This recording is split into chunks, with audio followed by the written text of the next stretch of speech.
আমি এটাই বলতে চেয়েছিলাম মা, কিন্তু তার আগেই আমাদের জন্য এই করছে সেই করছে শুরু করে দিয়েছে। 10 বছর পর দেশে এসে সব শুনতে হবে, এটা আমি কখনোই ভাবিনি মা। ভেবেছিলাম দেশে আসলে তোমরা অনেক খুশি হবে আমাকে দেখে, আমি তোমাদের অনেক আদর যত্ন আর ভালোবাসা পাবো, তোমাদের কাছে পুতুলের কথা বলবো। কিন্তু আমার সব স্বপ্ন যেভাবে মিথ্যে হয়ে যাবে জানা ছিল না। এত আবেগ দেখিয়ে লাভ নেই, এই ঘরে তোর জায়গা হবে না। আমার টাকায় তৈরি বিল্ডিং এটা, আমার এখানে জায়গা হবে না তো কার জায়গা হবে?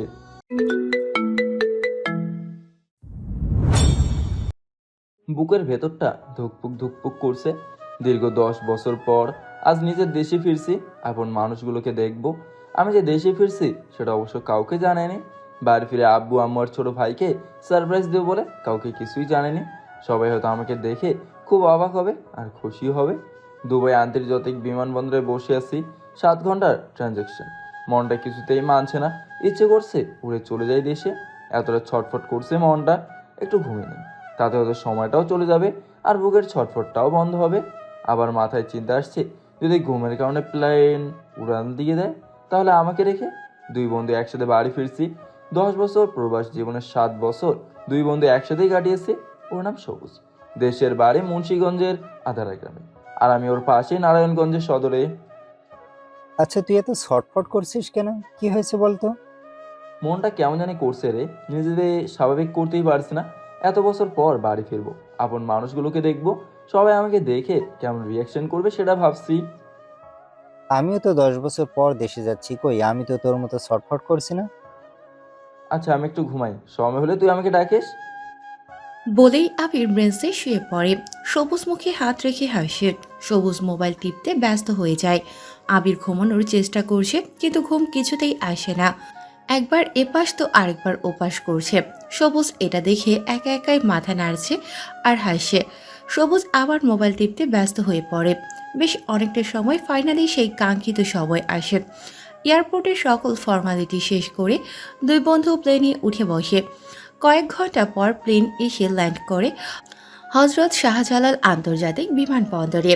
প্লেন থেকে নেমে সকল ফর্মালিটিস শেষ করে দুই বন্ধু এয়ারপোর্ট থেকে বের হয়ে যায়।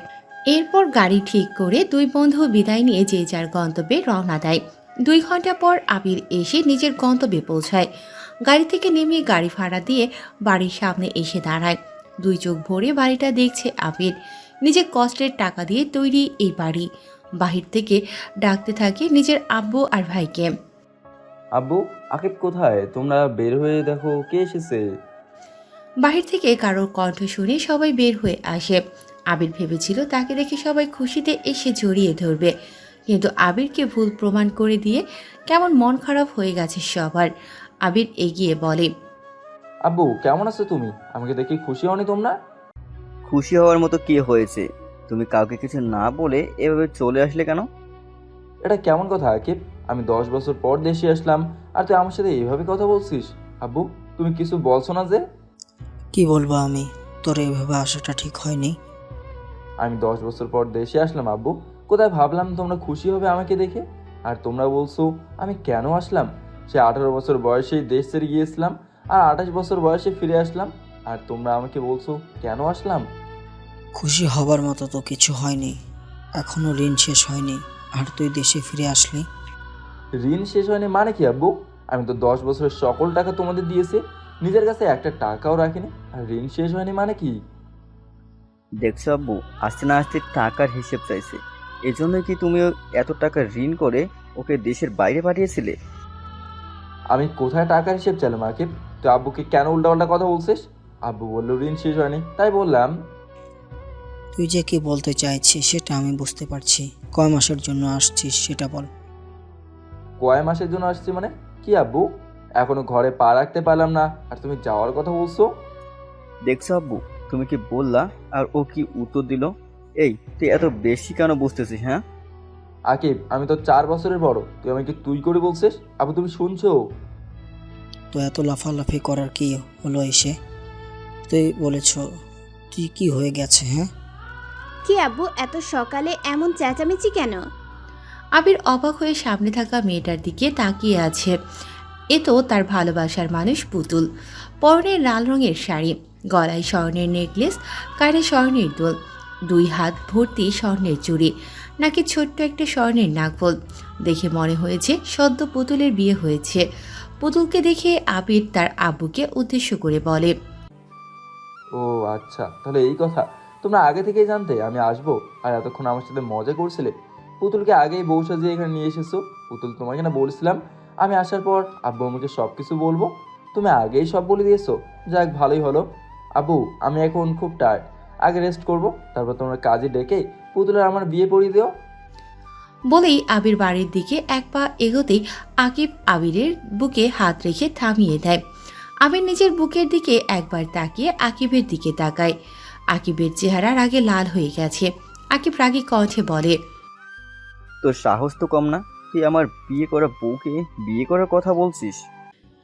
আমার বিয়ে করা বউ। কথাটা শুনে আবিরের পায়ের নিচ থেকে মাটি সরে যায়। পেছনে সরে গিয়ে অবাক হয়ে তাকিয়ে আছে ছোট ভাই আকিবের দিকে। চোখ দুটি ছলছল করছে। এই মনে হয় চোখ থেকে অশ্রুধারা বইতে শুরু করবে। কাঁদো কাঁদো কণ্ঠে আবির বলে, আকিব, তুই কি তাই বললি? আমি যা শুনলাম। কেন, কানে কম শুনতে পাস নাকি? আজ 1 সপ্তাহ হয়েছে আমি আর পুতুল একে অপরকে বিয়ে করেছি। 3 বছরের সম্পর্ক আমাদের। আবির যেন নিজের কানকে বিশ্বাস করতে পারছে না। পুতুল তো তাকে ভালোবাসে, তাহলে 3 বছর তারই ছোট ভাইয়ের সাথে কিভাবে সম্পর্ক থাকে? আবির অশ্রুসিক্ত নয়নে পুতুলের দিকে তাকায়। পুতুল মাথা নিচু করে আছে। সামনের দিকে এগোতে গেলে আকিব আবিরের সামনে হাত রাখে। আবির সেখানেই দাঁড়িয়ে যায়। আকিব দাঁত কিরমির করতে করতে বলে, যা বলার আছে এখান থেকেই বলো। আমার স্ত্রীর কাছে যাওয়ার চেষ্টাও করিস না। ভাই, তোরা আমার সাথে এমন কেন করছিস? আমি কি অপরাধ করেছি তোদের সাথে?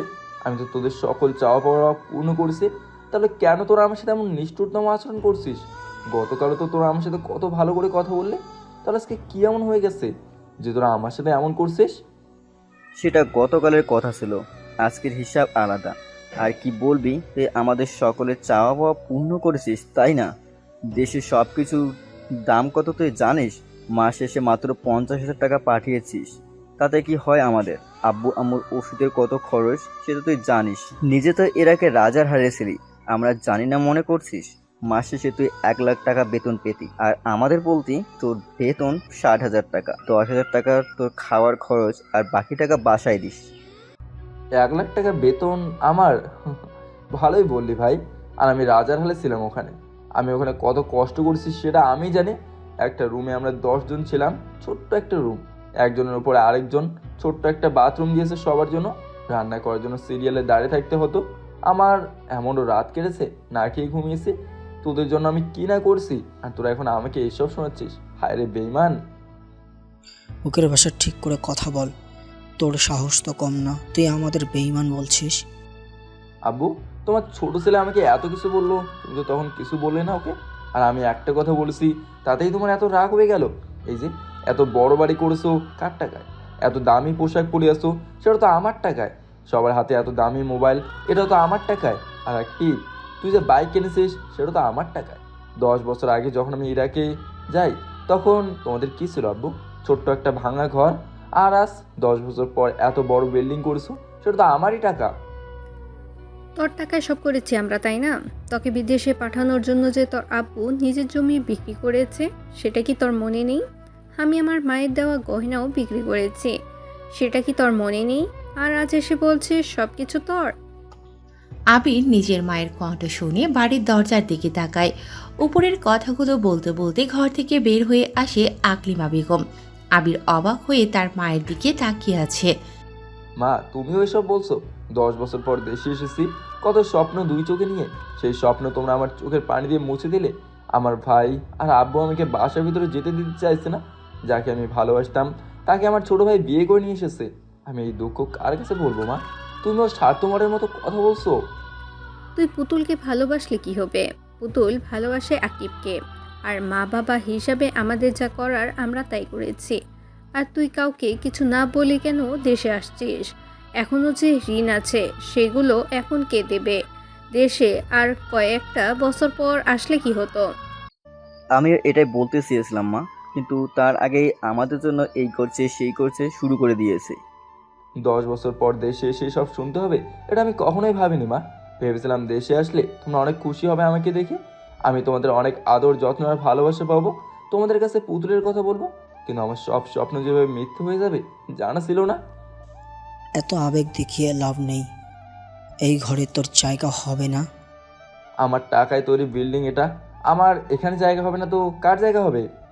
তোর কাছে কোনো প্রমাণ আছে এটা যে তোর টাকায় তৈরি? আর তাছাড়াও এই বাড়ির জায়গা সবকিছু আব্বু আমার নামে লিখে দিয়েছে। আবির রেগে আকিবের গালে শরীরের সমস্ত শক্তি দিয়ে থাপ্পড় দেয়। আকিব মাটিতে পড়ে যায়। উল্টো হয়ে ঘুরে আবিরের দিকে রাগি চোখে তাকিয়ে থাকে। আবির আকিবের কাছে গিয়ে শার্টের কলার টেনে দাঁড় করিয়ে বলে, তোদের বিশ্বাস করে আমার সমস্ত পুঁজি তোদের হাতে তুলে দিয়েছি, আর এখন প্রমাণ চাস তোরা? আর আমার টাকার তৈরি বিল্ডিং তোর নামে হয় কি করে? হ্যাঁ, একটাও তো ইনকাম করিস না, আমার টাকায় ফুটানি করে বেড়াস, আর এখন আমার মুখে মুখে কথা বলিস।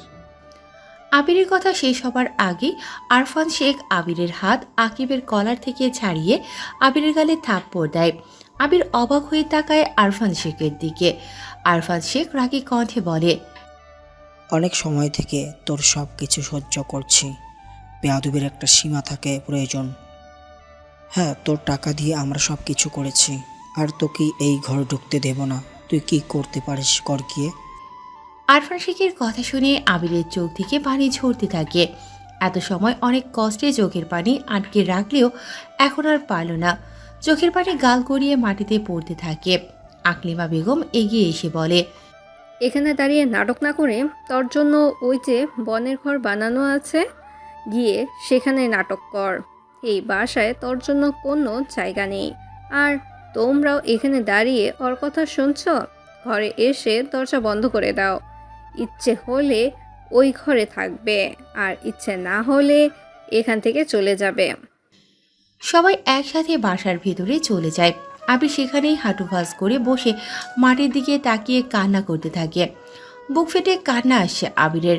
আশেপাশে তাকিয়ে দেখে মানুষ ভিড় হতে শুরু করেছে। বসা থেকে উঠে দাঁড়ায়, চোখের পানি মুছে বোনের ঘরে চলে আসে লাকেজ নিয়ে। দরজা বন্ধ করে চিৎকার করে কান্না করতে থাকে। অন্যদিকে সবাই ঘরের মধ্যে বসে আছে একসাথে। আকিব বলে, তুমি ওকে একটা থাপ্পড় দিলা আব্বু, তুমি কিছু না বললে দেখতে আমি ওকে মেরে ওখানেই ফেলে রাখতাম। ওর কত বড় সাহস, ও আমার গায়ে হাত তুলে। তুই থাম তো, আমি ভাবছি অন্য কথা। ওকে তো বলে আসলাম যা করতে পারিস কর।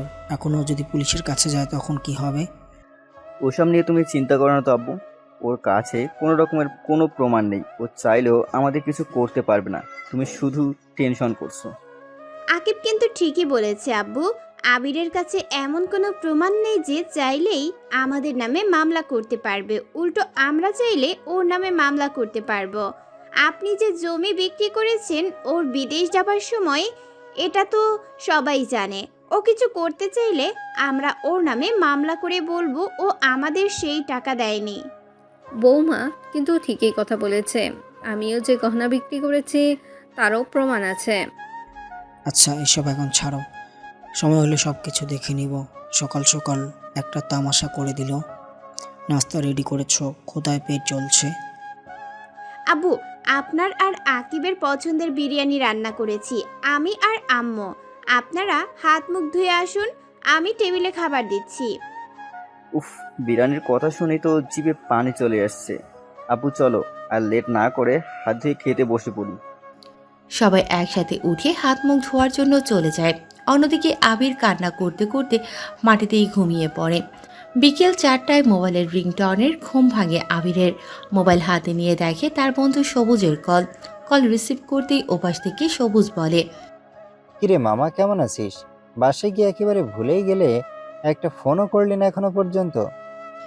এপাশ থেকে কোনো কথার শব্দ নেই, তবে সবুজ খেয়াল করে গুঙিয়ে গুঙিয়ে কান্নার শব্দ হচ্ছে। সবুজ খুব ভালো করেই বুঝতে পারছে আবিরের যে কিছু একটা হয়েছে। আবার জিজ্ঞেস করে, আবির, কি হয়েছে তোর? তুই কান্না করছিস কেন? বাসায় সবকিছু ঠিক আছে তো? আবির এবার তার নিজের কান্না আটকে রাখতে পারছে না, শব্দ করে কান্না করে দেয়। আবিরকে এমন করে কান্না করতে দেখে সবুজ ভয় পেয়ে যায়। আবির, কি হয়েছে তোর? তুই এমন করে কান্না করছিস কেন? সবকিছু ঠিক আছে তো? প্লিজ দোস্ত, কথা বল। সবকিছু শেষ হয়ে গেছে আমার সবুজ। সবকিছু শেষ হয়ে গেছে মানে কি? সবকিছু খুলে বল তো আমায়। তোর কথাই আজ সত্যি হলো রে। তুই বলতি না নিজের জন্য কিছু টাকা হলেও জমা নিজের কাছে, নয়তো বাড়ি ফিরে কান্না করতে হবে। আজ সেটাই হলো। আরে আমি কি ওসব সত্যি সত্যি বলেছি নাকি? কি হয়েছে আমাকে একটু খুলে বলবি তুই? আর কান্না থামা। কি করে কান্না থামাবো দোস্ত? বাড়ি ফেরার পর আমার সাথে কি কি হয়েছে শুনলে তুইও কান্না করবি। দেখ এখন কিন্তু রাগ হচ্ছে আমার, কি হয়েছে সেটা বল। বাড়ি ফেরার পর কি কি হয়েছে সব কিছু আবির সবুজকে বলে। সব শুনে সবুজ থ হয়ে যায়, কি বলবে বুঝতে পারছে না সে। আবির কান্না করেই যাচ্ছে। সবুজ আবিরকে শান্ত হতে বলে। আবির তুই শান্ত হ, আমি আজকেই তোর বাসায় আসছি। ওনারা তোর সাথে এমনটা করতে পারে না, প্রয়োজন হলে আমরা পুলিশের কাছে যাব। না রে দোস্ত, আমি পুলিশ ডেকে নিজের বাবা মায়ের সম্মান নষ্ট করতে পারবো না। আমার ভাগ্যে যা হবার তাই হয়েছে। আর তাছাড়াও আমি তো প্রথম প্রবাসী নই যাকে নিজের পরিবার ঠকিয়েছে। আমার মতো হাজারো আবির আছে যারা পরিবারের জন্য বছরের পর বছর প্রবাসের মাটিতে কষ্ট করে, আর দিন শেষে তারাই সবার অবহেলার পাত্র হয়ে রয়ে যায়। তাই বলে তোকে সবকিছু থেকে এভাবে বঞ্চিত করবে? এসব কিছু তো কখনো আমার ছিলই না রে। নতুন করে এসব থেকে বঞ্চিত করার কি আছে? তুই এখন কোথায় আছিস? আছে একটা ছোট্ট কুড়ে ঘরে, আমার 10 বছরের পরিশ্রম দিয়ে তৈরি করা কুড়ে ঘর। আমি এখনই আসছি তোর বাসায়, তোর আব্বু আম্মুর সাথে কথা বলবো আমি। না দোস্ত, তুই আসিস না। আমার সামনে ওরা তোকে অপমান করবে, আমি সেটা সহ্য করতে পারবো না। আমার পরিবারের মানুষগুলো এখন আর মানুষ নেই, সবাই অমানুষ হয়ে গেছে। আচ্ছা ঠিক আছে, আমাকে আসতে না করছিস, আমি আসবো না। তুই আজকে আমার বাসায় আসবি, তারপর কি করা যায় দেখবো। ঠিক আছে, আমি দেখি যদি আসতে পারি তাহলে আসবো। এখন রাখছি, পরে কথা হবে। বলেই আবির কল কেটে দেয়। ক্ষুধার জ্বালায় পেটে ব্যথা করছে আবিরের। উঠে ঘর থেকে বের হয়ে শেখ ভিলার সামনে আসে। দরজায় নক করে বাহিরে অপেক্ষা করতে থাকে, কিন্তু কেউ আসে না। আরও কয়েকবার নক করে তবুও কেউ বের হয়ে আসে না। যখন মন খারাপ করে চলে আসতে যাবে তখন দরজা খোলার শব্দ পেয়ে দরজার দিকে তাকায়। দেখে দরজা খুলে আকলিমা বেগম বের হয়ে আসে। আবির অসহায় দৃষ্টিতে আকলিমা বেগমের দিকে তাকিয়ে আছে। আকলিমা বেগম আবিরকে দেখে বিরক্ত ভরা চোখে তাকিয়ে থাকে। বিরক্ত ভরা কণ্ঠে জিজ্ঞেস করে। কি হয়েছে? এতবার দরজায় নক করছিস কেন? তোকে বলছি না তোর জন্য এই ঘরে জায়গা নেই, আবার কেন এখানে আসছিস? আম্মু, আমি ঘরে যাওয়ার জন্য আসিনি। খুব ক্ষুধা পেয়েছে, কিছু খেতে দাও না। সেই গতকাল আসার সময় খেয়ে এসেছি, এখনো পর্যন্ত না খেয়ে আছি। খুব পেটে ব্যথা করছে ক্ষুধায়। আমাদের বাড়ি কি ফকির মিসকিনদের খাওয়ানোর জন্য মনে হয়? আর তুই না খেয়ে আছিস তাতে আমার কি? দোকান আছে, গিয়ে খেয়ে আয়। তোর জন্য কেউ রান্না করে বসে নেই। কথাটা শুনে আবিরের চোখ থেকে ঝরঝর করে পানি পড়তে শুরু করে। কান্না জড়ানো কণ্ঠে বলে। ফকির মিসকিন এসে কিছু চাইলেও তো মানুষ তাকে কিছু দেয়। আমাকে না হয় ফকির মিসকিন ভেবেই কিছু দাও। ক্ষুধার জ্বালা সহ্য করতে পারছি না। ক্ষুধার জ্বালা সহ্য করতে না পারলে মরে যা। তোর জন্য আমাদের বাসায় কিচ্ছু নেই। কেন এতটা অবহেলা করছো আম্মু? আমি তো তোমাদের সাথে কোনো অপরাধ করিনি, তাহলে কেন কথা রাগাতে আমাকে মেরে ফেলছো? 2 দিন আগেও তো তোমার সাথে আমার কথা হলো, তখন কত সুন্দর করে বাবা বলে ডাকছিলে। তাহলে আজ কি হয়ে গেল এমন যে এতটা বাজে ব্যবহার করছো আমার সাথে? তুই এতদিন বিদেশ ছিলি, টাকা পাঠাতি, তাই তোর সাথে মিষ্টি মিষ্টি কথা বলেছে। আর এখন তুই দেশে চলে আসছিস, টাকা দিতে পারবি না, তো তোর সাথে আর ভালো ব্যবহার করে লাভ কি? আর ইরাক থেকে একেবারে চলে আসছিস, আর চাইলেও যেতে পারবি না, আমাদের টাকাও দিতে পারবি না। তো তোকে এখন আর তাই আমাদের প্রয়োজন নেই। তার মানে তোমরা আমাকে এতদিন এই জন্য ভালোবাসছো, টাকা দিতে পারতাম বলে? তা নয়তো কি? এখন শুধু তোর পিছনে টাকা নষ্ট করতে হবে, আমাদের পক্ষে সেটা সম্ভব নয়। শুধু শুধু তোর পিছনে টাকা খরচ করতে পারবো না। আবির বাচ্চাদের মতো শব্দ করে কান্না করতে থাকে। আকলিমা বেগম বিরক্ত হয়ে আবিরের মুখের উপর দরজা বন্ধ করে দেয়। আবির চোখের পানি মুছতে মুছতে বাড়ির বাহিরে রাস্তায় চলে আসে। বাড়ি থেকে একটু দূরেই একটা ব্যাংক, সেখানে চলে যায়। সাথে করে নিয়ে আসার কিছু ডলার আছে তার কাছে। সেখান থেকে একটা ডলার ভাঙিয়ে চলে আসে একটা হোটেলে। এত বছর বিদেশে থাকার কারণে কেউ ভালো করে চিনে না আবিরকে। আবির চুপচাপ খাবার খেয়ে বিল দিয়ে হাঁটতে থাকে রাস্তার পাশ দিয়ে। অন্যদিকে সবুজ বসে বসে রাগে কটমট করছে। তখনই তার রুমে তার ছোট বোন তন্নি আসে। তন্নির বয়স এখন 19, ইন্টার সেকেন্ড ইয়ারে পড়ছে সে। সবুজকে এমন করে রাগীভাবে বসে থাকতে দেখে তন্নি বলে, তোমার আবার কি হলো ভাইয়া? আসতে না আসতেই রাগে কটমট করছো। কারোর সাথে কিছু হয়েছে? তুই কখন আসলি রুমে? একটু আগেই এসেছি, তোমার সাথে গল্প করব বলে আসলাম, কিন্তু তুমি তো রেগে বুম হয়ে আছো। কি হয়েছে তোমার? আমার কিছু হয়নি। তোকে সবসময় আমার একটা বন্ধুর কথা বলতাম না, মনে আছে? ওই যে আবির নামের তোমার যে বন্ধু, তার কথা বলছো? হুম, আবিরের কথা। উনি তো তোমার সাথেই দেশে এসেছে। হুম, ওর পরিবার ওর সাথে অনেক বড় অন্যায় করেছে। ছেলেটা এতগুলো বছর তাদের জন্য কষ্ট করে সমস্ত টাকা বাসায় পাঠিয়েছে, আর এখন ওকেই বাসার ভেতরে যেতে দেয়নি, একটা ছোট্ট বোনের তৈরি ঘরে থাকতে দিয়েছে। এটা কেমন কথা? ওনার সাথে কেন এমন করছে ওনার পরিবার? এখন তো আর মাস শেষে টাকা দিতে পারবে না, ওর প্রয়োজন এখন শেষ, তাই। তাই বলে নিজের সন্তানের সাথে এমন করবে? না জানি বেচারা এখন কি করছে, খেয়েছে কি না তাও ঠিক নেই। তুমি ওনাকে আমাদের বাসায় নিয়ে আসো। কিছুদিন এখানে থাকলে হয়তো মনটা ভালো হবে। একা থাকলে হয়তো উল্টাপাল্টা কিছু করে বসতে পারে। তুই ঠিকই বলেছিস। আমি আবিরকে আমাদের বাসায় নিয়ে আসব। দেশের বাইরে ও আমার জন্য অনেক কিছু করেছে, আমি ওর কোনো উপকারই করতে পারিনি। আমি মা আর বাবার সাথে কথা বলে আবিরকে আনতে যাব কালকেই। ঠিক আছে, তাই করো। ওনাকে এমন পরিস্থিতিতে একা থাকতে দেওয়া ঠিক হবে না, পরে না আবার সুসাইড করে বসে। সবুজ বলল, তুই ঠিক কথা বলেছিস বোন। আচ্ছা, আমি রাতে খাবার সময় বাবা মায়ের সাথে কথা বলবো। তুই কি শুধু গল্প পড়ার জন্য এসেছিলি নাকি অন্য কিছু? এসেছিলাম তুমি ব্যাগ খুলবে, আমার জন্য কি এনেছো সেইগুলো দেখার জন্য, কিন্তু তোমার বন্ধুর কথা শুনে এখন মনটা খারাপ হয়ে গেল। নিজের বাবা মা এত খারাপ হতে পারে, যাদের জন্য নিজের জীবনটা শেষ করে আসলো দূর প্রবাসে, তারাই তাকে এমন করে ঠকালো। আচ্ছা এসব ছাড়, আমি আসছি। তুই গিয়ে বাবা মাকে ডাক, আমি ব্যাগ খুলছি। তন্নি ঠিক আছে বলে চলে যায়। সবুজ একটা দীর্ঘশ্বাস ফেলে তন্নির পেছনে পেছনে যেতে থাকে। এইদিকে আবির হাঁটতে হাঁটতে নদীর পাড়ে চলে আসে। নদীর পানির দিকে তাকিয়ে আছে, নিজের অসহায় মুখটা দেখছে। মাঝে মাঝে ঢেউ এসে তার মুখটাকে গুলিয়ে দিচ্ছে নদীর পানি। আবির নিজের মুখের দিকে তাকিয়ে নিজেই নিজেকে বলতে থাকে, আমি প্রবাসী, আমার মন ভাঙাই কি আর আমি ভেঙে যাই কি? তাতে কার কি যায় আসে? আমার চোখের পানিরও করলো মূল্য নেই এই পৃথিবীর কারো কাছে। কিরে, কাদের জন্য এত কিছু করলি তুই? দেখলি তো, আজ তারাই তোকে ঘরে ঢুকতে দিল না, এক মুঠো ভাতও খেতে দিল না তোকে। কি কপাল নিয়ে জন্মেছিলি তুই? তোর থেকে তো রাস্তার ভিক্ষা করার ছেলেটা অনেক ভালো আছে। অন্তত নিজের বাবা মা এমন করে ঠকায়নি। তোর মতো প্রবাসী আরো কতই না জানি আছে যাদের তোর মতো কপাল পড়েছে। আমি একজন প্রবাসী বলছি, আমার কোনো মূল্য নেই কারো কাছে। যেটার মূল্য আছে সেটা হলো মাস শেষে আমার পাঠানো টাকা। মাস শেষে পরিবারের শুধু টাকা চেনে। কাজ করেছি নাকি করেনি তা জানতে চায়নি। বেঁচে আছি না মরে গেছি সেটাও ভাবতে চায় না। শুধু টাকা টাকা। মাস শেষ হলে এই পৃথিবীতে নিজেকে ছাড়া কাউকে এতটাও আপন ভাবতে নেই। দিন শেষে সে আপন মানুষগুলোই সবচেয়ে বেশি আঘাত দেয়। যারা বলে পৃথিবীতে স্বার্থ ছাড়া শুধুমাত্র পরিবার পাশে থাকে, আমি আজ তাদের বলতে চাই, তুমি অনেক ছোট এখনো, একটু বড় হও, তাহলেই বুঝবে স্বার্থ ছাড়া দিন শেষে পরিবারও পাশে থাকে না। আমি তার সবচেয়ে বড় প্রমাণ।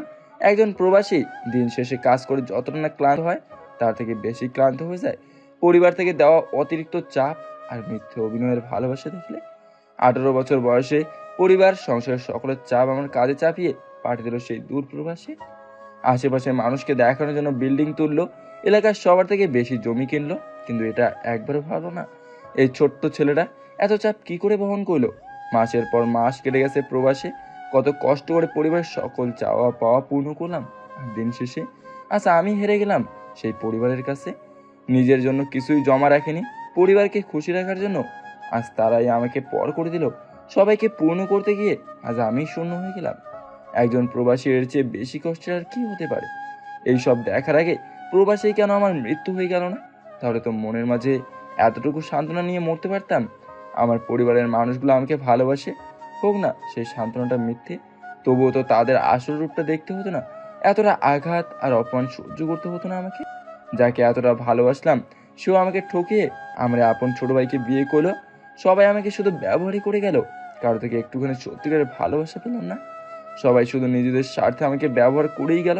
আমি কি এতটাই খারাপ ভাগ্য নিয়ে জন্মেছিলাম? হঠাৎ একটা ছোট্ট বাচ্চা এসে আবিরকে বলে। ভাইজান, আপনার মনে হয় অনেক কষ্ট না? আবির কিছু না বলে ছেলেটার দিকে মুচকি হাসে। ছেলেটা আবিরের চোখের পানি মুছিয়ে দিয়ে বলে, কাঁদেন না ভাইজান, দেখবেন আল্লাহ একদিন আপনার সমস্ত দুঃখ কষ্ট দূর করে দিব। আবির ছেলেটাকে বুকে জড়িয়ে ধরে। ছেলেটা আবিরকে জড়িয়ে ধরে। কিছু সময় পর আবির ছেলেটাকে বুক থেকে তুলে পকেট থেকে কিছু টাকা বের করে ছেলেটার হাতে দিয়ে সেখান থেকে হাঁটতে হাঁটতে বাসার দিকে যেতে থাকে। হঠাৎ মনে হয় রাতে খাবার জন্য কিছু নেওয়া প্রয়োজন। শেখ ভিলার কেউ তো আর তাকে খেতে দেবে না। একটা দোকানে এসে একটা পাউরুটি, কয়টা কলা আর একটা 7-আপের বোতল নিয়ে বাসার দিকে হাঁটতে থাকে। রাত 10টা। শেখ ভিলার সবাই একসাথে খেতে বসেছে। কত রকমের খাবারের আইটেম তাদের টেবিলে। আর অন্যদিকে আবির শুকনো পাউরুটি খাচ্ছে কলা দিয়ে। চোখের কোণ বেয়ে পানি মাটিতে পড়ছে আবিরের। এত বছর পর দেশে এসে এসব খেতে হচ্ছে, এটা ভেবেই। কোথায় ভেবেছিল নিজের মায়ের হাতের রান্না খাবে মায়ের হাতে, কিন্তু নিয়তি তার সকল ইচ্ছে বদলে দিল। এইদিকে শেখ ভিলার সবাই খেতে খেতে কত রকমের গল্প করছে। তখনই আকলিমা বেগম বলে, আজকে বিকেলে ওই ভিখারিটা এসেছিল। এত কিছু হবার পরেও কোন মুখে আবার এই বাসার সামনে এসেছিল ও? আমি তো সেটাই বললাম। আচ্ছা এসব ছাড়ো আম্মু, এসে কি বললো ভিখারিটা? এসে বলে, আমার খুব ক্ষুধা পেয়েছে, আমাকে কিছু খেতে দাও না। ওর জন্য কি আমাদের বাসায় রান্না করে রাখা আছে নাকি যে ভিখারির মতো খেতে চলে আসছিল? আমিও সেটাই বলছি। তারপর কান্না করতে শুরু করছে। আমিও মুখের উপর দরজা বন্ধ করে দিচ্ছি। একদম ভালো করেছো আম্মু, আমাদের বাসার আশেপাশে আসতে দেওয়া যাবে না। যদি একটু সুযোগ পেলে সম্পত্তির ভাগ চেয়ে বসে থাকবে। ও নিয়ে তোমার চিন্তা করতে হবে না বৌমা, ওকে এই বাড়িতেই ঢুকতে দেওয়া হবে না। আব্বু, কালকে আমি পুতুলকে নিয়ে কয়দিনের জন্য কক্সবাজার থেকে ঘুরতে যাব, আমাকে কিছু টাকা দিও তো। এই কদিন আগে তোরা সিলেট ঘুরে আসলি, আবার এখনই কক্সবাজার গিয়ে কি করবে? ছাড় তো, ওদের তো এখন সময় ঘুরে ফিরে কাটানোর জন্য। সময় নেই, তুই খাওয়া শেষ আমার রুমে আসিস। ঠিক আছে আব্বু। সবাই এরপর চুপচাপ খেতে থাকে। অন্যদিকে আবির শুয়ে আছে। হুট করে মাথাটা খুব ব্যথা করছে, শরীরও কেঁপে উঠছে।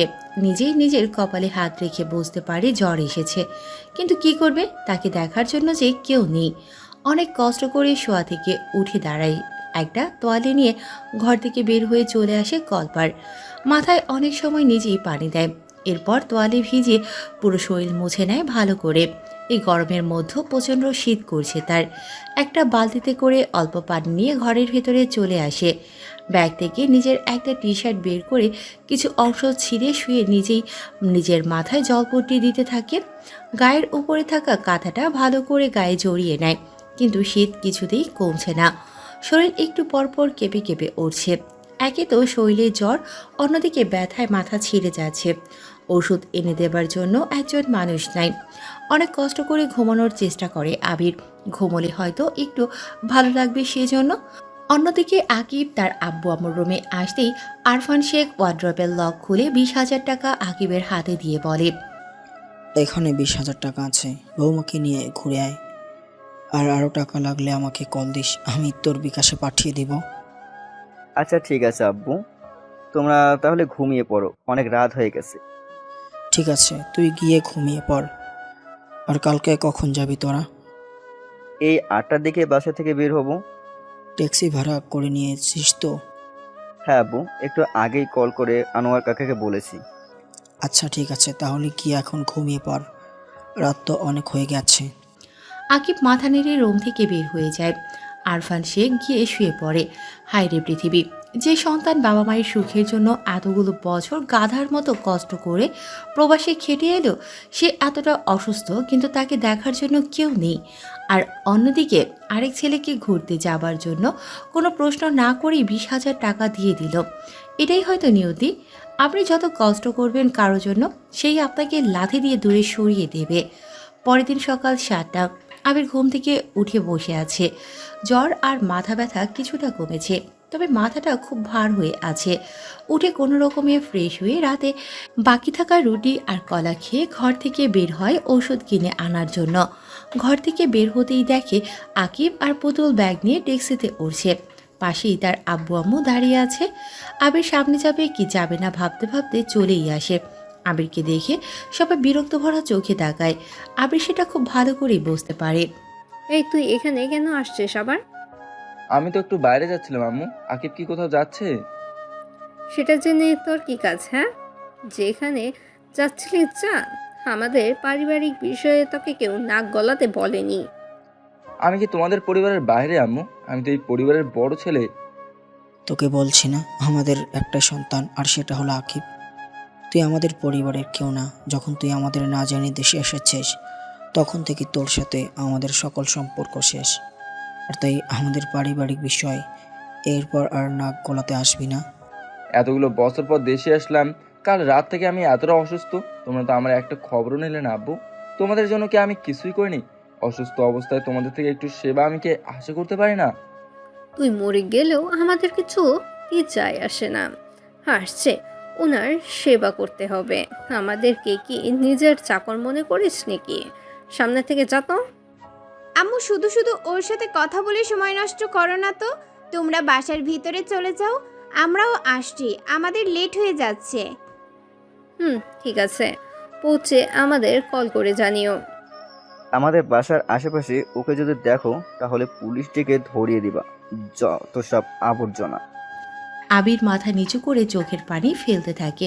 এই মানুষগুলোর সুখের কথা ভেবে নিজের জীবনের 10টা বছর প্রবাসে শেষ করে দিয়ে এসেছে, আর আজ তাদের থেকেই এমন ভাষা শুনতে হচ্ছে। এখন সে তাদের কাছে আবর্জনা হয়ে গেছে। চোখের পানিগুলো আজ তার সাথে বেইমানি করে গাল গড়িয়ে মাটিতে পড়ছে। আকিব আর পুতুল গাড়িতে উঠে বসে, গাড়ি স্টার্ট দিয়ে ড্রাইভ করতে থাকে। আকলিমা বেগম আর আরফান শেখ বাসার ভিতরে চলে যায়। আবির কিছু সময় অসহায় দৃষ্টিতে বাসার দিকে তাকিয়ে থেকে চলে আসে একটা ফার্মেসিতে। কিছু জ্বরের আর মাথা ব্যথার মেডিসিন নিয়ে চলে আসে বাসায়। মেডিসিন খেয়ে বসে আছে। ঠিকমতো খাবার না খাওয়ায় মেডিসিনে উল্টো রিয়েকশন শুরু করে। আবির ঘরের বাহিরে দাঁড়িয়ে বমি করতে থাকে। বমি করতে করতে সেখানে হাঁটু ভাঁজ করে বসে পড়ে। মাথা উপরের দিকে তুলতে পারছে না, পুরো মুখ লাল হয়ে উঠেছে, শরীর থরথর করে কাঁপছে। বসা থেকে উঠবে সেই শক্তিটুকুও শরীরে নেই। মাথা ঘুরে হুট করে ঘরের বাহিরে পড়ে যায়। খুব দ্রুত নিঃশ্বাস ফেলতে থাকে। চোখ ঝাপসা হয়ে আসছে, মনে হচ্ছে যে নিঃশ্বাস এখনই বন্ধ হয়ে যাবে। তখনই সেখানে সবুজ আসে। আশেপাশে তাকিয়ে আবিরের বলা সেই কুড়ে ঘর খুঁজতে থাকে। হঠাৎ সবুজের চোখ যায় বাড়ির উঠোনে, কেউ মাটিতে পড়ে আছে। সবুজের চিনতে কষ্ট হতো না তার বন্ধুকে। দৌড়ে আবিরের কাছে গিয়ে আবিরকে জড়িয়ে ধরে। নিজের পায়ের উপরে আবিরের মাথা রেখে সবুজ চোখের পানি ছেড়ে দেয়। কান্না করতে করতে সবুজ বলে, আবির, কি হয়েছে তো? কি অবস্থা করেছিস নিজের মাত্র 2 দিনে? আবির শুধু চোখ খুলে তাকিয়ে আছে সবুজের দিকে, কিন্তু কথা বলার শক্তি পাচ্ছে না। সবুজ খুব ভালো করে বুঝতে পারছে আবিরের অবস্থা, তাই সে আর সময় নষ্ট না করে আবিরকে কোলে তুলে তাড়াতাড়ি রাস্তার পাশে চলে আসে। একটা গাড়ি নিয়ে আবিরকে বসিয়ে নিজেও বসে পড়ে। তারপর ড্রাইভারকে বলে হসপিটালে যাবার জন্য। ড্রাইভার দ্রুত ড্রাইভ করে চলে আসে হসপিটালে। গাড়ি ভাড়া দিয়ে আবিরকে কোলে নিয়ে চলে আসে হসপিটালের ভেতরে। ডক্টর আবিরের অবস্থা দেখে দ্রুত বেডে শিফট করে দেয়। এরপর চেক আপ করে স্লাইন লাগিয়ে দেয়। সবকিছু ডক্টরকে জিজ্ঞেস করে কি হয়েছে আবিরের। ডক্টর জানায় ঠিকমতো না খাওয়ার কারণে শরীর দুর্বল হয়ে গেছে, আর খালি পেটে মেডিসিন খাওয়ার কারণে এমন অবস্থা হয়েছে। কিছু সময় রেস্ট করলে ঠিক হয়ে যাবে, আর ঠিকমতো খাবার খাওয়ার জন্য বলে দেয়। সবুজ আবিরের মাথার পাশে বসে আছে। আবির ঘুমিয়ে আছে। প্রায় ঘন্টা খানেক পর আবিরের সেন্স ফিরে। আবির চোখ খুলে দেখে সে হসপিটালের বেডে শুয়ে আছে। পাশে বসে আছে তার বন্ধু সবুজ। আমি হসপিটালে কেন সবুজ? তোর সাথে দেখা করার জন্য তোর বাসায় এসেছিলাম। এসে দেখি তুই উঠানে পড়ে আছিস। কি অবস্থা করেছিস নিজের মাত্র 2 দিনে? আর তোর সাথে তো টাকা আছে, তাহলে খাবার তো বাহির থেকেও কিনে খেতে পারতি। মরার ইচ্ছে জেগেছে তোর? এই জীবন রেখে কি লাভ দোস্ত, যেখানে নিজের পরিবার একটু খোঁজ নেয় না, যাদের জন্য এত কিছু করলাম। তাই বলে তুই নিজের ক্ষতি করবি? যাই হোক, আমি তোকে আমার সাথে নিতে এসেছি। এখানে আমি তোকে থাকতে দিব না, অন্তত এসব নিজের চোখে দেখার পর। তোর সাথে কোথায় যাব আমি? আমার বাসায় যাবি। আমি আব্বু আম্মুর সাথে কথা বলেছি, তারা বলেছে তোকে নিয়ে যেতে। তুই পাগল হয়ে গেছিস? এটা সম্ভব না দোস্ত। আমি তোর কোনো কথাই শুনবো না। এখানে থেকে তোর বাসায় যাব, তোর ব্যাগ নিয়ে সোজা আমার বাসায়। তুই থাক, আমি ডক্টরের সাথে কথা বলে আসছি। আবিরকে আর কিছু বলার সুযোগ না দিয়ে সবুজ চলে যায় সোজা ডক্টরের রুমে। ডক্টরের সাথে কথা বলে আবিরকে নিয়ে হসপিটাল থেকে বের হয়ে চলে আসে বাসায়। আবিরের ব্যাগ নিয়ে ঘর থেকে বের হতে গেলে আবির বলে, সবুজ থাক না দোস্ত, শুধু শুধু তোর বাসায় গিয়ে আমি উটকো ঝামেলা হব। আর একটা ফালতু কথাও বলবি না। তুই উটকো ঝামেলা কেন হবি? আমি আজও ভুলিনি দেশের বাইরে সেই দিনগুলো, যেখানে নিজের আপন মানুষগুলো একদিন থাকার জন্য জায়গা দেয়নি আমাকে। সেখানে তুই আমাকে তোর বাসায় 1 মাস রেখেছিস, আমাকে বসিয়ে বসিয়ে খাইয়েছিস, আমার জন্য কাজ খুঁজেছিস। আপন মানুষ এতটা করে না, তুই আমার জন্য যতটা করেছিস। তোর মতো বন্ধু সবার কপালে থাকে না দোস্ত। আমি খুব লাকি যে উপরওয়ালা তোর মতো একজন বন্ধু আমাকে দিয়েছে। আর কোনো কথা না বলে চুপচাপ চল আমার সাথে। আবিরকে আর কিছু বলার সুযোগ না দিয়ে ব্যাগ নিয়ে সবুজ ঘর থেকে বের হয়ে যায়। আবির আর কি করবে, সেও পেছনে পেছনে বের হয়ে আসে। যখন শেখ ভিলার সামনে দিয়ে যাবে দেখে আবিরের আব্বু হাত ভর্তি বাজার নিয়ে বাসার দিকে যাচ্ছে। সবুজ আবিরের আব্বুকে উদ্দেশ্য করে বলে, আপনি কি আবিরের আব্বু? হ্যাঁ, কেন, কি হয়েছে? আর তুমি কে? আমি কে সেটা আপনার না জানলে হবে। আপনারা কি আবিরের সাথে কাজটা ঠিক করেছেন? এই ছেলে, তুমি কে আমাকে প্রশ্ন করার? আর আমি কার সাথে কেমন করব সেটা আমার তোমার থেকে শিখতে হবে না। অবশ্যই হবে। আপনি একটা অমানুষ। শুধু আপনি নন, আপনার পুরো পরিবার অমানুষ। সবুজ কি বলছিস তুই এসব? চল এখান থেকে, কাউকে কিছু বলিস না। ও আচ্ছা, এসব তাহলে তোর সাজানো দালাল নিয়ে এসেছিস আমাদের জব্দ করার জন্য? বাহিরে চেঁচামেচি শুনিয়ে আকলিমা বেগমও বাসা থেকে বের হয়ে আসে। এসে দেখে তার স্বামীর সাথে কারো কথা কাটাকাটি হচ্ছে। কাছে এসে বুঝতে পারে কি নিয়ে কথা হচ্ছে। আকলিমা বেগম বলে, এ ছেলে, চুপচাপ এখান থেকে চলে যাও, নয়তো মানুষটাকে ইচ্ছে মতন মার খাইয়ে তারপর এখান থেকে বের করব। আরে চুপ থাকেন। আপনার কি লোক ডাকবেন? এই যে ছেলেটাকে দেখছেন না, ও চাইলে এই বাড়ি থেকে আপনাদের টেনে হিঁচড়ে রাস্তায় নামাতে পারে। এতগুলো বছর বিদেশে থেকে এত কষ্ট করে টাকা দিয়েছে আপনাদের কাছে, আর সেই টাকা দিয়ে এত বড় বাড়ি করেছেন। হাত ভর্তি এই বাজারে ওর শরীরে ঘাম লেগে আছে, আর দেশে আসতেই ছুঁড়ে ফেলে দিয়েছেন। কারণ কি? কারণ হলো এখন তো আর সোনার ডিম পাড়া হাঁসটা টাকা দিতে পারবে না। আপনাদের বাবা মা যে সন্তানের আছে, তার আর বাইরের শত্রু প্রয়োজন হয় না। এত কষ্ট করলে আপনাদের জন্য, আর আপনারা ওর সাথে এত বড় অন্যায় করলেন, তবুও চোখে মুখে একটু অনুতপ্ত বোধ নেই। আবার বড় বড় কথা বলছেন। একটা বলি মনে রাখবেন, আপনারা আজ ওর সাথে যা করলেন, একদিন আপনাদের সাথেও এমনটাই হবে। ছোট ছেলের কথা শুনে বড় ছেলেকে রাস্তায় নামিয়ে দিয়েছেন না? মনে রাখবেন, একদিন আপনার সেই আদরের ছোট ছেলেই আপনাদের রাস্তায় নামিয়ে দেবে। আর আমি সেই দিনটা দেখার অপেক্ষায় রইলাম। ওর প্রতিটি কষ্টের মূল্য আপনাদের চোখের পানি দিয়ে দিতে হবে।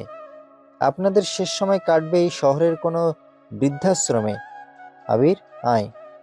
বলেই সবুজ আবিরের হাত ধরে টেনে সেখান থেকে নিয়ে চলে যায়। আকলিমা বেগম আর আরফান শেখ রাগে কটমট করতে থাকে। একটা গাড়ি নিয়ে আবির আর সবুজ উঠে বসে। ড্রাইভারকে লোকেশন বলতেই ড্রাইভার গাড়ি ড্রাইভ করতে থাকে। আবির বাহিরের দিকে তাকিয়ে চোখের পানি ফেলছে। সবুজ বুঝতে পারছে, কিন্তু বাধা না দিয়ে সে চুপচাপ বসে আছে। সবুজ মনে মনে বলে, কেঁদে নে আবির, মন ভরে কেঁদে নে। আমি তোকে কথা দিচ্ছি, এরপর তোকে আর কখনো কান্না করতে দেব না। তোকে আমি এমন করে গড়ে তুলবো, তোর পরিবার একদিন তোর কাছে এসে তোর পা জড়িয়ে ধরে কান্না করবে, আর নিজেদের ভুলের জন্য মাপ চাইবে। 2 ঘন্টা পর এসে পৌঁছে যায় বাসার সামনে।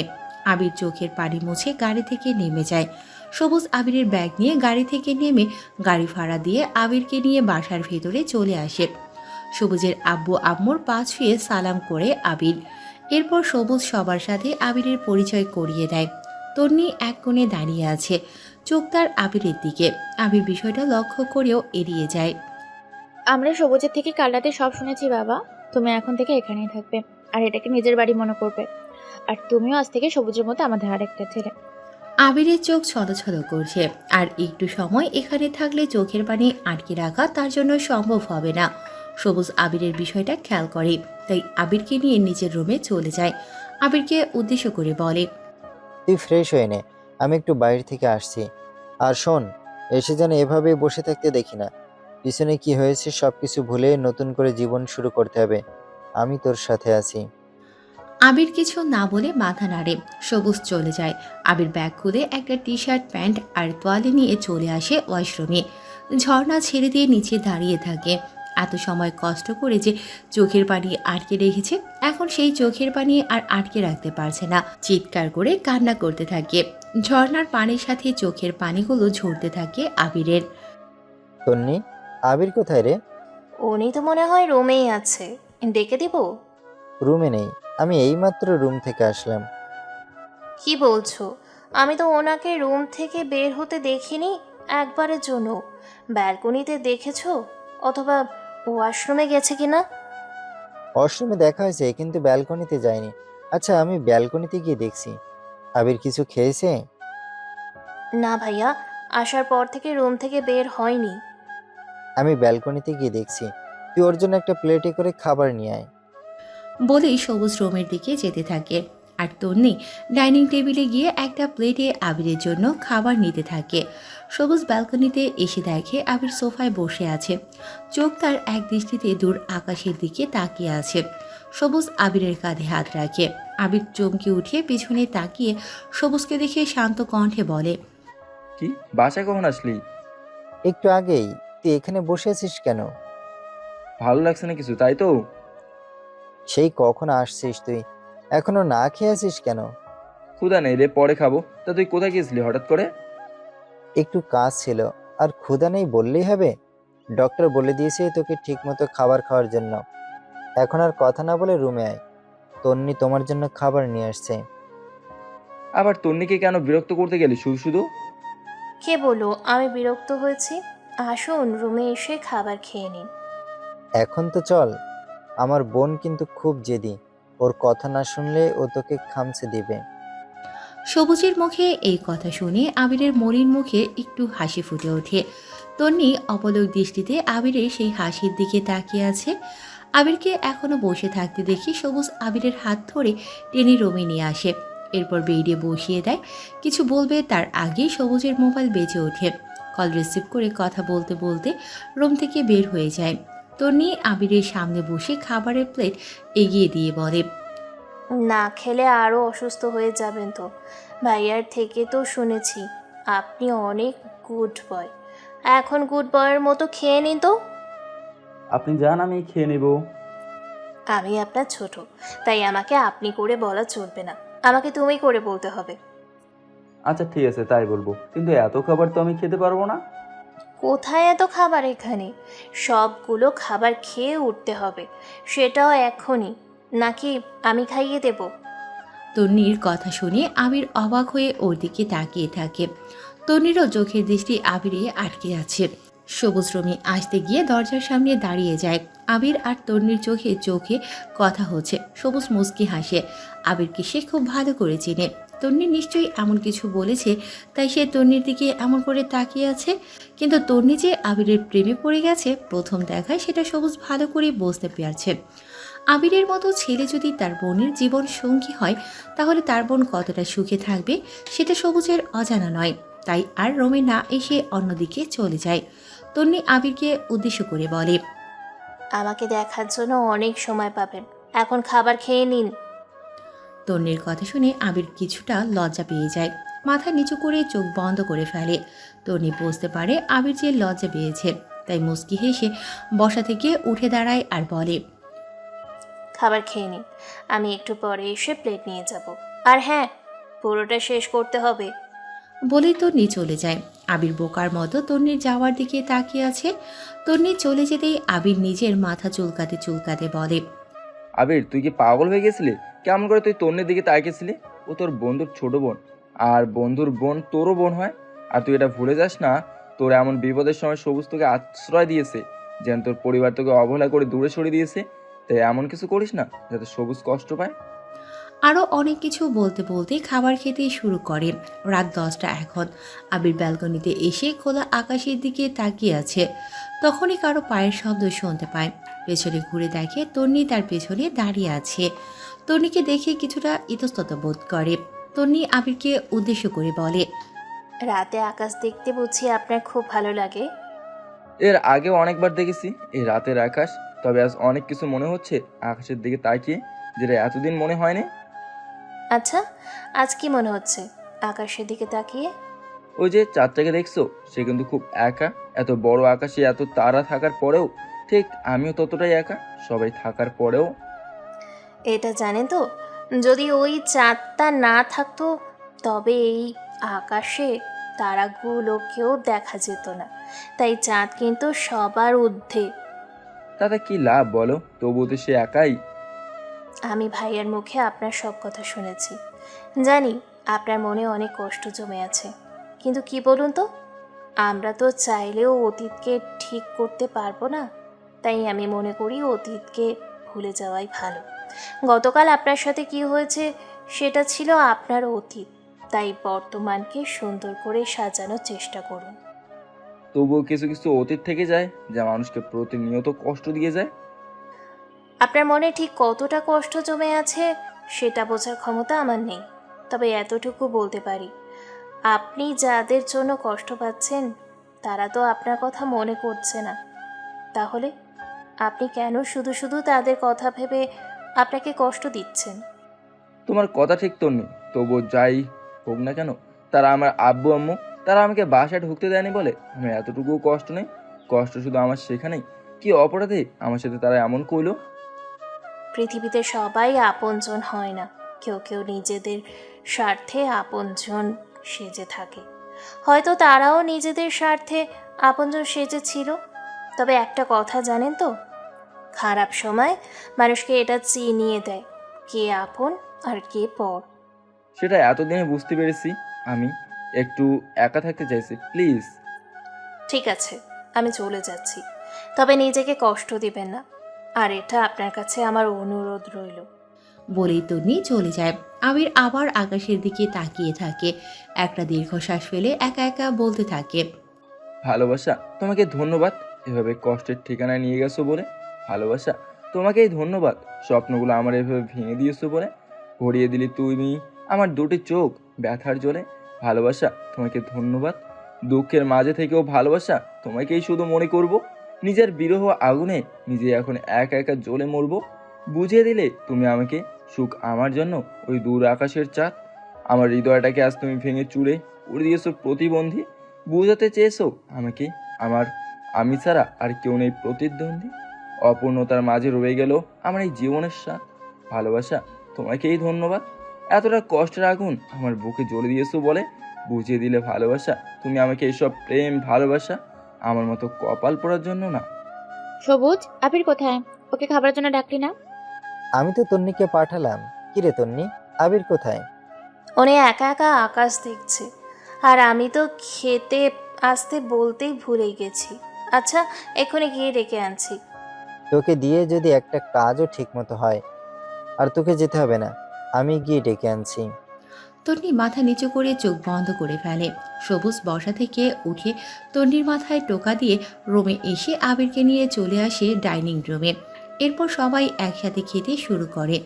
অন্যদিকে আকলিমা বেগম আর আরফান শেখও খেতে বসেছে। আকলিমা বেগম বলে, আচ্ছা, আমরা মনে হয় ভুল করে ফেললাম না? কিসের কথা বলছো তুমি?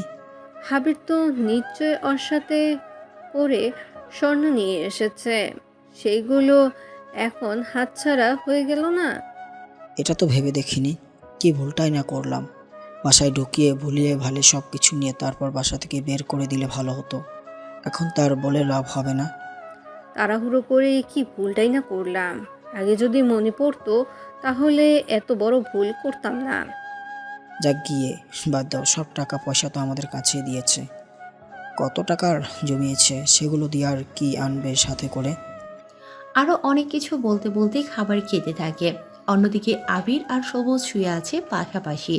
সবুজ আবিরকে উদ্দেশ্য করে বলে, কিছু করার চিন্তা ভাবনা করলি নাকি? কি করব আর বল তুই? কি করবি মানে? এই, তুই বিয়ে করবি না? বয়স কি কম হলো নাকি তো? আর বিয়ে নিজে খাচ্ছি তোদের ঘাড়ের উপর বসে, বিয়ে করে খাওয়াবো কি আর রাখবো কোথায়? তোর জন্য আমি আমার রুম ছেড়ে দেব, সমস্যা নেই। বাদ দে তো এসব কথা।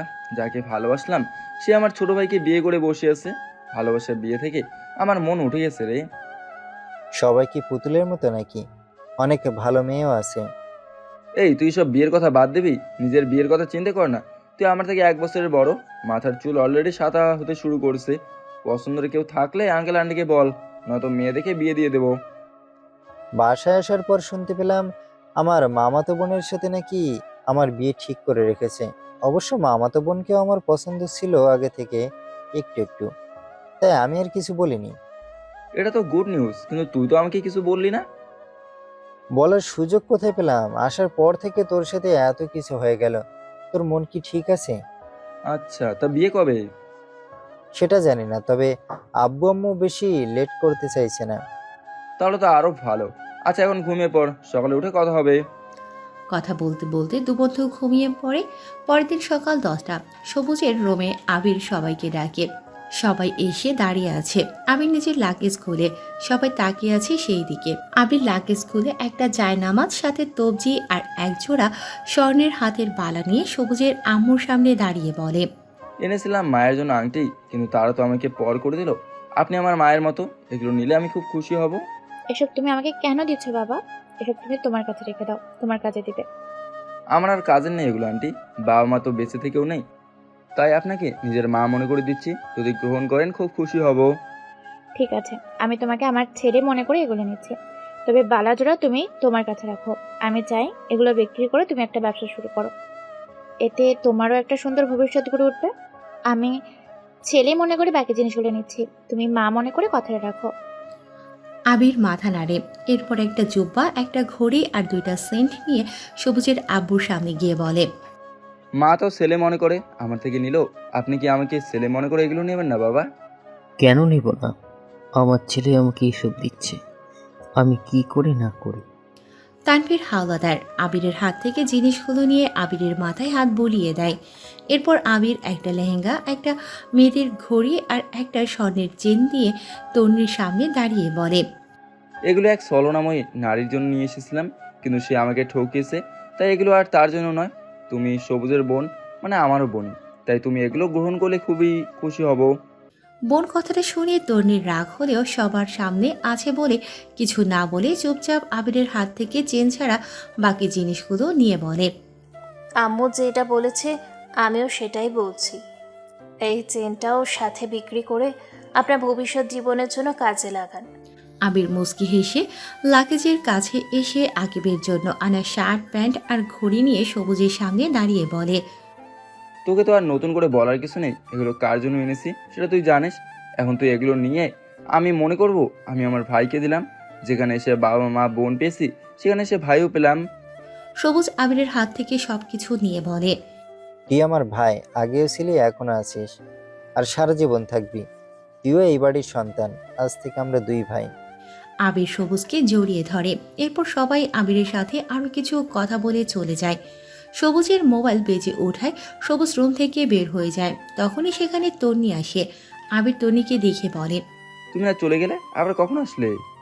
আমি কখন এসেছি সেটা বাদ দিন, এই বন্ধুর বোন আপনারও বোন হয় নাকি? হ্যাঁ, তো কি হবে আবার? তাহলে বন্ধুর বউ কি আপনারও বউ হবে নাকি? আরে না, এটা হতেই যাবে কেন? বন্ধুর বউ তো আমার ভাবি হবে। তাহলে বন্ধুর বোন কেন আপনার বোন হবে? বোন ছাড়া আর কি হবে? বন্ধুর বোন অনেক সময় বউও হয়। এরপর আর আমাকে বোন বললে আপনার খবর আছে বলে দিলাম। বলেই তন্নি চলে যায়। আবির বোকার মতো তাকিয়ে আছে। তখনই সবুজ রুমে এসে বলে, কিরে, এমন বোকার মতো তাকিয়ে আছিস কেন? আর তন্নিকে দেখলাম রেগে চলে গেল, কিছু বলেছে নাকি তোকে? হ্যাঁ, কই না তো, কি বলবে আমাকে আবার? আমার বোনটা খুব রাগী আর জেদি। আচ্ছা ওসব ছাড়, আম্মু কিন্তু ভালো একটা কথা বলেছে তোকে। তুই স্বর্ণগুলো বিক্রি করে একটা ব্যবসা শুরু করতে পারিস। এগুলো দিয়ে কিছুই হবে না। এগুলো বিক্রি করলে বেশি হলে 1 থেকে 1.5 লাখ টাকা পাবে। ব্যবসা করতে আরও অনেক টাকা লাগবে। আমি তো আছি, টাকা লাগলে আমি দেবো, পরে তুই আমাকে দিয়ে দিস। আরে না, কি বলিস? তোর থেকে টাকা নেবো আমি? কেন? আমার থেকে নিলে কি সমস্যা? ও বুঝেছি, তুই আমাকে ভাই মনে করিস না। আমি ঠিক সেটা বলতে চাইনি। আসলে তুই আমার জন্য এমনিই অনেক করেছিস, আর কত ঋণী হব তোর কাছে। ভাই কখনো ভাইয়ের কাছে ঋণী হয় না। আর তুই আমার জন্য যা করেছিস তার তুলনায় আমি তোর জন্য এখনো কিছুই করতে পারিনি। প্লিজ দোস্ত, তুই আমার থেকে টাকাটা নে। আমি চাই তুই নিজের পায়ে দাঁড়া, আর তোর ফ্যামিলিকে দেখিয়ে দে তুই নিজের যোগ্যতায় কি কি করতে পারিস। সবই তো বুঝলাম, কিন্তু কিসের ব্যবসা করব সেটা তো মাথায় আসছে না। তুই তো ইরাকে কাজের ফাঁকে ফাঁকে মুদির দোকানে বসতি, একটা দোকান নিয়ে আপাতত শুরু কর, পরে আস্তে আস্তে বড় কিছু করতে পারবি। বুদ্ধিটা খারাপ না, তবে কালকে একটা দোকান ঠিক করি আগে। সমস্যা নেই, কালকে দুই বন্ধু মিলে বের হব। ঠিক আছে, এখন অনেক রাত হয়ে গেছে, ঘুমিয়ে পড়। এরপর দু বন্ধু ঘুমানোর চেষ্টা করে। অন্যদিকে পাশাপাশি এক বেডে শুয়ে আছে আকিব আর পুতুল। পুতুল অন্যদিকে ঘুরিয়ে শুয়ে আছে। আকিব পুতুলের গায়ে হাত দিতেই পুতুল রেগে গিয়ে বলে, এই তোমার প্রবলেম কি? হ্যাঁ, বলেছি না আমাকে ছোবে না। শুভ না কেন শুনি? তুমি আমার বিয়ে করা বউ, তোমাকে আমি না ছুলে কে ছুবে? হ্যাঁ, কাউকে ছুতে হবে না। তোমার তো অন্য মেয়েদের প্রয়োজন, নাকি এখন অন্য মেয়ের সামনে নেই বলে আমাকে প্রয়োজন হয়েছে? কিসব বলছো তুমি? আমার জন্য মেয়েকে কেন প্রয়োজন হবে? বিকেলে তুমি সমুদ্রের পাড়ে কি করেছো সেটা আমি দেখিনি মনে করেছো? অন্য মেয়ের সাথে ঘেঁষে ছবি তুলেছিলে, পারছিলে না? মেয়েটা নিয়ে ওখানেই শুয়ে পড়ো। পুতুল, মুখ সামলে কথা বলো। যা মুখে আসছে তাই বলে যাচ্ছ। আমার কাঁধে দোষ চাপিয়ে আমাকে ছেড়ে যাওয়ার ভাবনায় মেতে উঠেছো। আমার ভাইকে দেখার পর মাথা ঠিক নেই, সেটা বলো। Just shut up. আমার চরিত্র নিয়ে একটাও কথা বলবে না। আমি তোমার মতো না। আরে হ্যাঁ হ্যাঁ, জানা আছে তোমার চরিত্র কেমন। প্রেম করেছিলে তো আমার বড় ভাইয়ের সাথে, আর পরে আমাকে বিয়ে করছো। বিয়ের আগেই তুমি আমার সাথে রাত কাটিয়েছো, সেটা আমি ভুলিনি। আর আমার ভাইয়ের সাথে ভিডিও কলে কি করছো সেটা তো তুমি জানো, আর আল্লাহ জানে। পুতুল শোয়া থেকে উঠে আকিবের গালে থাপ্পড় দেয়। এরপর আকিবের টি শার্টের কলার টেনে ধরে রাগী কণ্ঠে বলে, তুই এত নোংরা আমার জানা ছিল না। আর তুই আমার পিছনে ঘুরেছিলি, ভুলে গেছিস? 3 মাস কুত্তার মতো আমার আশেপাশে ঘুরঘুর করেছিস। আর তোর সাথে রাত কাটিয়েছি, সেটাও বিয়ে ঠিক হবার পর। আর আবির তোর মতো এত নোংরা নয়। আবির কখনো ভুল করেও আমার বুকের দিকেও তাকায়নি। ওর চোখ সবসময় আমার চোখের দিকে তাকিয়ে থাকতো। আবির যখন আমার দিকে তাকাতো মনে হতো আমি পৃথিবীর সবচেয়ে সুন্দর মনে। আর তুই আমার দিকে যেভাবে তাকাস মনে হয় আমি কোনো পতিতালয়ের পতিতা। সারাক্ষণ আমার বুকের দিকে তোর চোখ থাকে, সেটাও বিয়ের আগে থেকে। ভুল করে ফেলেছি তোকে বিয়ে করে। আকিব প্রচণ্ড রেগে যায়। রেগে গিয়ে পুতুলকে ধাক্কা দিয়ে নিচে ফেলে দেয়। এরপর বেড থেকে নেমে পুতুলের চুলের মুঠি শক্ত করে চেপে ধরে, তাতে দাঁত কিরমির করতে করতে বলে, তোর সাহস তো কম না, তুই আমার গায়ে হাত তুলছিস, আমাকে নোংরা বলছিস? আরে তোর মতো 7 কপালের ভাগ্য আমি তোকে বিয়ে করেছি, নয়তো তোর মতো ফকিন্নির মেয়ে এত বড় বাড়ির বউ কখনোই হতে পারতো না। ভুল তোর নয়, আমারই হয়ে গেছে। তোকে বিয়ে না করে শুধু তোর শরীরটা ভোগ করে তোকে ছেড়ে ফেলে দেওয়া প্রয়োজন ছিল। তোর মতো কত মেয়ে এই আকিব শেখের পেছনে ঘোরে, সেটা তুই গুণেও শেষ করতে পারবি না। আর তুই আমাকে ভালোবেসে তো বিয়ে করিসনি। যখনই বুঝতে পেরেছি আবিরের সমস্ত টাকা আর বাড়ি আমার নামে করে দিয়েছে আমার আব্বু, ঠিক তখনই আমাকে বিয়ে করার জন্য রাজি হয়েছিস। তোর মতো মেয়েদের আমি খুব ভালো করেই চিনি। টাকা ছিটালে তোর মতো মেয়ে আমার বিছানায় রোজ আসবে। বলেই পুতুলকে ধাক্কা দিয়ে মেঝেতে ফেলে দেয়। এত জোরেই ধাক্কা দেয় মেঝেতে কপাল লেগে কেটে যায়। কপাল কেটে রক্ত পড়তে থাকে। আকিব রাগে কটমট করতে করতে রুম থেকে বের হয়ে যায়। পুতুল মাথা চেপে ধরে কান্না করতে থাকে। কান্না করতে করতে নিজেকেই নিজে বলতে থাকে, এটাই তোর প্রাপ্য শাস্তি পুতুল। একটা নিরপরাধ মানুষকে তুই ঠকিয়েছিস। যে মানুষটা শুধু তোকেই ভালোবাসতো তুই তাকে ধোকা দিয়েছিস, তার ভালোবাসার ঘর ভেঙে দিয়েছিস। আর তাই ওপরওয়ালা তোর উচিত বিচারই করেছে। আবিরকে তুই যতটা কষ্ট দিয়েছিস এখন থেকে তোর জীবনেও সেই কষ্ট নেমে আসবে। ভুল মানুষের সাথে নিজের জীবনকে জড়িয়েছিস তুই, সঠিক মানুষকে দূরে সরিয়ে দিয়ে। আবির, আমার সমস্ত অপরাধ ক্ষমা করে দাও তুমি। আর যদি ক্ষমা করতে না পারো, নিজের চোখে এসে আমার মরণ দেখে যাও। কি হবে বলো? আর এই জীবন রেখে, যে জীবনে তোমাকে ঠকিয়ে নিজের জীবনকে নষ্ট করে কষ্টের সাথে জড়িয়ে নিলাম, অপরাধী মন নিয়ে এখন আমাকে শুধু সারা জীবন কাঁদতে হবে। এই অনুশোচনা হয়তো কখনো শেষ হবে না, আর তোমার থেকে হয়তো কখনো ক্ষমাও পাবো না। আমি নিজ হাতেই নিজের জীবনকে নষ্ট করে দিয়েছি, পূর্ণতাকে দু হাতে দূরে ঠেলে দিয়ে শূন্যতাকে আপন করে নিয়েছিলাম। আর তাই তো আজ আমি তোমার মতো শূন্য হয়ে গেলাম। সারা জীবনের জন্য ব্যথার পাহাড়কে বুকে জড়িয়ে নিলাম। দুই চোখে জল নিয়ে এই বুকে যন্ত্রণা নিয়ে বাঁচতে হবে। হারিয়ে ফেলেছি সব কিছু আমি, আর কিছুই বাকি নেই হারাবার। কথাগুলো বলতে বলতে কান্না করতে থাকে পুতুল। আকিব বাইরে এসে একের পর এক সিগারেট শেষ করছে। রাগে তার পুরো শরীর কাঁপছে রীতিমতো। সকাল 10টা এখন। আবির আর সবুজ বাসা থেকে বের হয়ে একটা দোকানের জন্য কথা বলতে আসে, আর কথা বলে দোকান ভাড়াও নিয়ে নেয়। দোকান ভাড়া অ্যাডভান্স হিসেবে 1 লাখ টাকা দেয় দোকানের মালিককে। দোকান নিয়ে তো শুরু হলো, কাল থেকে দোকানে মাল উঠানো শুরু কর। হ্যাঁ, আমিও সেটাই ভাবছি, বিকেলে এসে দোকানটা পরিষ্কার করে যাব। কাউকে বললেই তো করে দেয়, তুই কেন কষ্ট করতে যাবি? 10 বছর অনেক ঝুটা প্লেট সাফ করেছি, আমি নিজের কাজ করতে পারবো না? এখন চল স্বর্ণগুলো বিক্রি করে আসি। ঠিক আছে, চল তাহলে। বলে দুই বন্ধু রওনা দেয় স্বর্ণকারের দোকানে। অন্যদিকে আকিব আর পুতুল বাসায় চলে এসেছে। একদিনের মধ্যে বাসায় চলে এসেছে বলে বেশ অবাক হয় আরফান শেখ আর আকলিমা বেগম। কি রাকিব, তোরা আজকে চলে আসলি যে?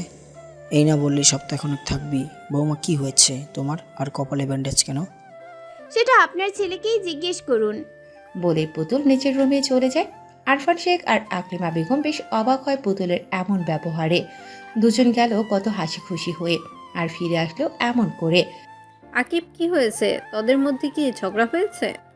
তেমন কিছু হয়নি আম্মু, জাস্ট একটু মিসআন্ডারস্ট্যান্ডিং। একটু পর এমনি সবকিছু ঠিক হয়ে যাবে।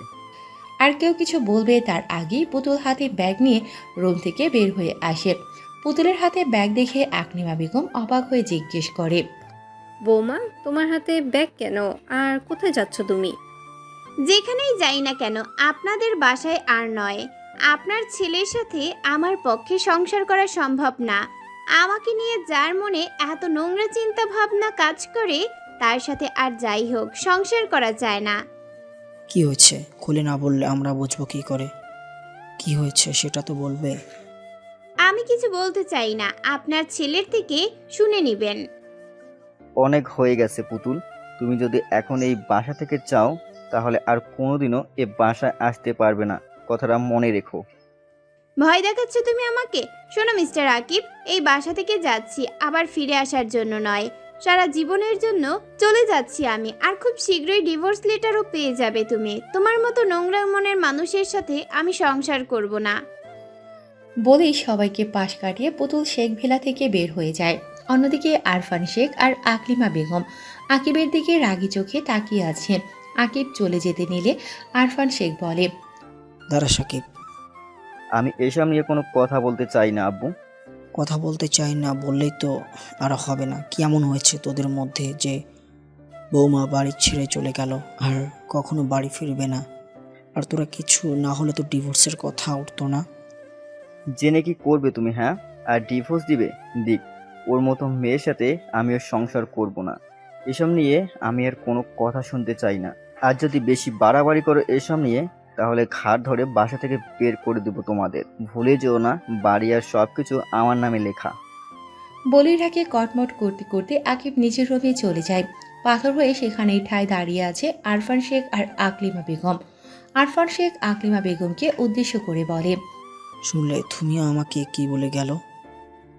ওর জন্য সব এত কিছু করলাম, আর ও আমাকে বাড়ি থেকে ঘাড় ধাক্কা দিয়ে বের করে দেওয়ার কথা বলে।